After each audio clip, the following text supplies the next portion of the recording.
Bonjour et bienvenue dans la semaine 1 de la Summer School de Kaizen Campus. Alors l'objectif de cette Summer School, c'est de profiter de l'été pour se poser quelques questions sur son business à la cool, je vous rassure. Le but n'est pas du tout de se prendre la tête, mais personnellement l'été c'est une période que j'aime beaucoup pour réfléchir à mon business. Je trouve que le fait que l'atmosphère générale soit aux vacances est propice à une réflexion orientée d'une façon assez particulière en fait, vraiment comment dire, le plaisir qu'on veut prendre dans son business prendre toute sa place en plein été. On commence vraiment à se poser des questions du type comment est-ce que je peux prolonger ce sentiment en fait de vacances à mon business, vraiment voilà, prendre du plaisir au sein de mon propre business, puisque a priori si vous avez monté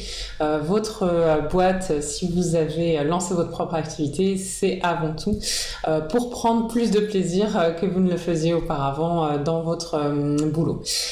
Du coup voilà, moi toutes ces réflexions, c'est des réflexions qui sont toujours hyper présentes au cœur de l'été, et c'est pour ça que je me suis dit qu'on allait se faire une petite summer school et que sur les 5 semaines à venir, on allait se poser quelques questions sur son business, histoire de préparer le terrain, on va dire, pour la rentrée. Ces questions sont un peu des questions qui sont des piliers stratégiques pour moi dans le business, et on va commencer cette semaine avec une question qui est hyper récurrente chez les entrepreneurs, qui est comment définir ses offres. Donc tout un programme, c'est une question dont je suis sûre que vous vous la posez sous une forme ou une autre en fait, selon le stade où vous en êtes dans votre business. Peut-être que vous avez déjà des offres en place, mais peut-être que la façon dont elles sont construites actuellement vous satisfait pas pleinement. Peut-être que vous vous posez aussi des questions sur les prix, ou alors peut-être que vous vous lancez tout juste dans votre business et que du coup toute cette question de construction d'offres, quoi proposer tout simplement comme offre, c'est vraiment une question prépondérante pour vous actuellement. Peut-être que comme moi vous en êtes à quelques années de business, mais en fait ça n'empêche pas de se poser la question. D'ailleurs personnellement je suis en train de revoir mes offres aussi, donc voilà, comment construire ce panel d'offres en fait qui est au cœur de votre business, ou peut-être votre première offre.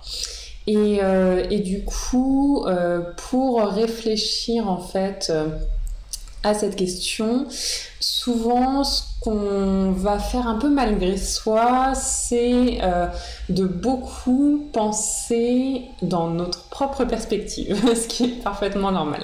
Je m'explique un peu plus clairement. En fait, quand on pense à ces offres, souvent ce qu'on va faire, c'est qu'on va se dire je peux faire ça, je peux proposer ça, je peux aussi faire ça, il y a aussi ce truc dans lequel je suis pas mal douée, donc je pourrais proposer, et puis sur tel point je pourrais aider aussi. Bref, on se retrouve en fait face à une multitude de possibilités. Souvent on pourrait avoir en fait une liste longue comme le bras de choses qu'on pourrait faire, et c'est une liste avec laquelle on a parfois du mal à se dépatouiller, parce que c'est pas non plus forcément une liste d'offres entre guillemets, c'est plutôt une liste de choses qu'on pourrait faire pour ses clients, ou qu'on pourrait créer, qui pourraient devenir des produits, etc.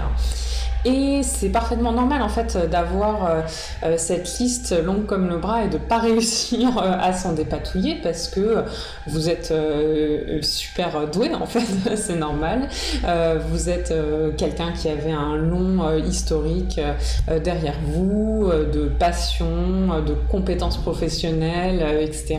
Et en fait, une fois que vous êtes confronté à la question de qu'est-ce que je pourrais proposer, il est vraiment possible qu'il y ait plein de choses qui ressortent. La possibilité alternative que je rencontre aussi chez d'autres entrepreneurs, c'est un peu l'extrême opposé, c'est la panne sèche. C'est un peu le syndrome de l'imposteur qui nous dit mais non, ça n'intéresserait personne, mais non, ça n'intéresserait personne. Mais ça n'empêche pas en fait qu'en arrière-plan, vous auriez quand même cette liste de choses qui seraient possibles, c'est juste peut-être que vous les interdisez. C'était la petite parenthèse. Bref, on se retrouve avec toutes ces réflexions, en fait, tous ces points de compétences qu'on pourrait mettre au service des autres, qu'on pourrait transformer en un produit, etc. Et on ne sait pas comment s'en dépatouiller. Et en fait, pour réussir à définir des offres, il va falloir réussir à prendre du recul sur toute cette liste et à se poser la question de quelle est la perspective de mes clients potentiels sur toute cette liste de compétences.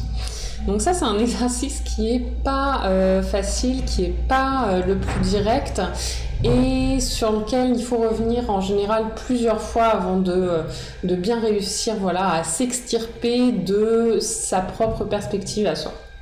Je vais prendre un exemple parce que je sens que c'est pas forcément très très clair. Mais du coup, vous le savez peut-être, j'ai commencé en fait mon activité en aidant des entrepreneurs solo et indépendants comme vous avec leurs difficultés techniques sur le web, souvent autour de leur site web, parfois un peu en périmètre de leur site web, par exemple sur leur outil d'emailing. Et du coup, il y avait une multitude de choses que je pouvais faire pour aider les gens d'un point de vue technique. Ça aurait pu être une liste très longue. Mais du coup, au moment de définir des offres, ça peut être un peu paralysant parce qu'on peut se dire « Ah bah oui, je peux proposer la mise en place technique d'un outil d'emailing, mais je peux aussi proposer la correction de bugs techniques, mais je peux aussi proposer le fait d'installer un thème WordPress, mais je peux aussi proposer, bref, ça peut être une liste très très longue. Et toute cette liste, en fait, elle est vraiment dans ma perspective à moi de professionnel du web, entre guillemets, de vraiment se dire, ok, techniquement je peux faire ça, techniquement je peux faire ci.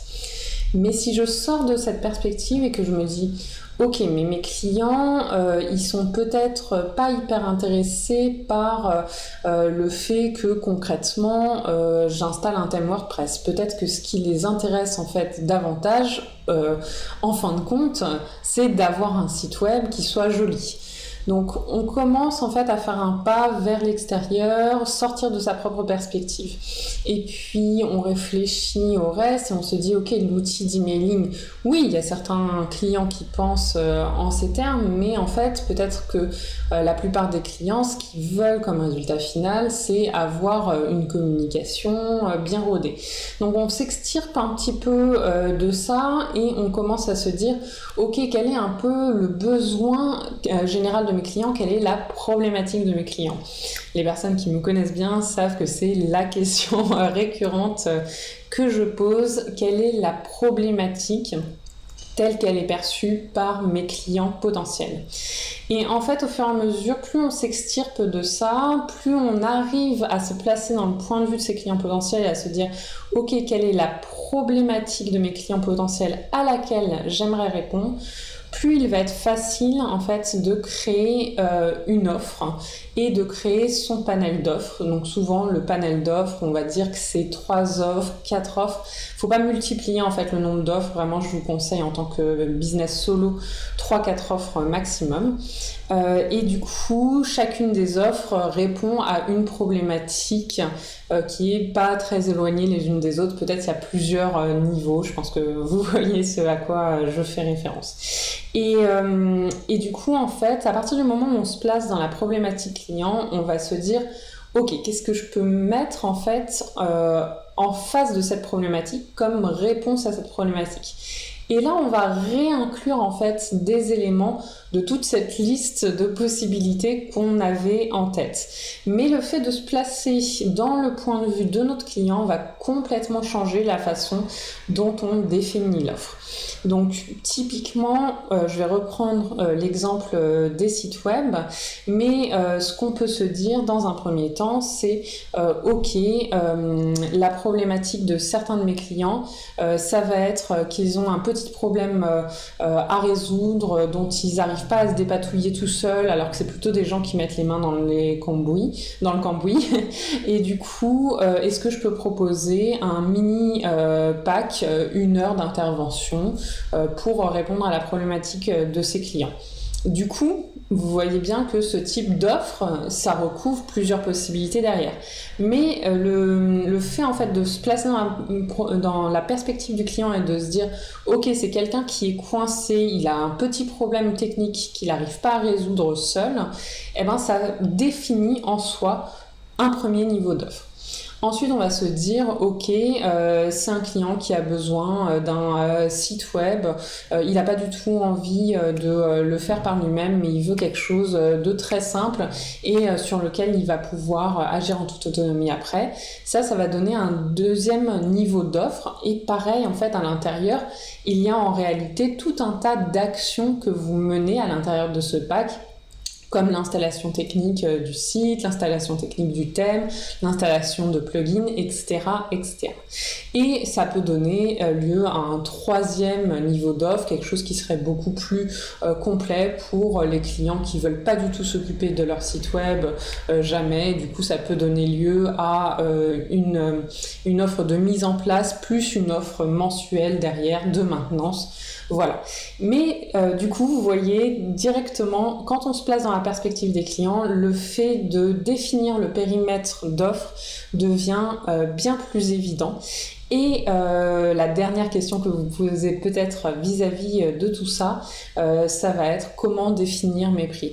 Et là encore, en fait, le fait de se placer dans la perspective de vos clients, de vraiment se poser la question sur quelle est la problématique de vos clients, ça va aussi vous aider en fait à définir vos prix, parce que la vision que vous avez de la valeur que vous allez apporter à vos clients va être beaucoup plus clair et ça va vous aider en fait à fixer les prix. C'est beaucoup plus facile de se dire ok, pour 1 heure de service je vais faire ça, pour le fait de gérer l'intégralité de la communication digitale d'un client, c'est une toute autre valeur. Ça va être beaucoup plus facile que de juste morceler ça en se disant oui, voilà, concrètement, je vais installer un thème WordPress, je vais faire telle action technique sur un site. Voilà, j'espère que tous ces exemples, bien qu'ils aient trait à ma profession initiale, on va dire, vous permettent, selon vous, votre activité, de vous projeter et de vous dire, en fait, voilà, je pourrais tourner les choses ainsi, je pourrais me mettre dans la perspective de mon client de telle façon. Donc, je vous invite tranquillement à réfléchir à vos offres en repartant évidemment de tout ce que vous pourriez faire, mais pour chacun des points vous dire ok, mais selon en fait ce point, quelle est la perspective exacte de mon client potentiel sur ce point, quelle est sa problématique générale que je pourrais résoudre et du coup à quelle offre ça me mène. Voilà, j'espère que cette vidéo vous a plu, vous a aidé.